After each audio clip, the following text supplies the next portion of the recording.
I'm Dr. Kevin Tolhurst, and I'm Associate Professor of Fire Ecology and Management at the University of Melbourne. On Black Saturday, I was at home. I had 10 days straight, and it was a day off, but then 6 o'clock in the morning, I'd received a telephone call asking me if I could come back down to Melbourne. The day itself, we had a high expectation of a really nasty day. I guess everything that we were seeing from early morning on was an exceptional day, something that none of us had experienced before.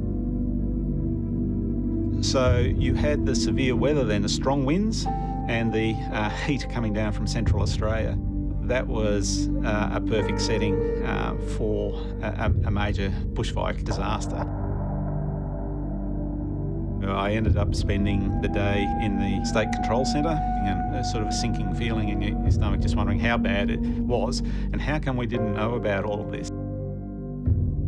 My focus really was on the future rather than what had just happened. You don't want to be distracted from preventing more damage and more impact occurring. It was amazing how much information was available at the time, but there was no mechanism really to collate it systematically.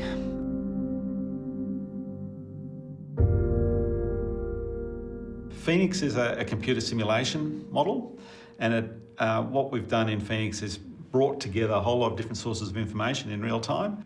We can use forecast weather, and we can use the known topography and fuels in the terrain and the fire history to basically pre-run a fire before it's even occurred, so we can make a prediction about where a fire's likely to go. And what we can see in this demonstration here is we're capturing both the way in which the fire is spreading across the land, but also how it's affecting the smoke column above it, because the smoke column is important in terms of drawing in air and pushing the fire forward, in fact.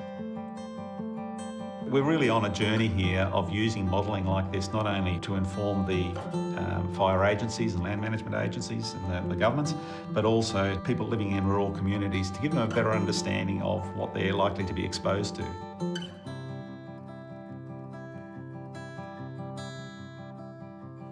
Communication, in a sense, is one of the most powerful tools that you have, both in providing warnings but also in providing response.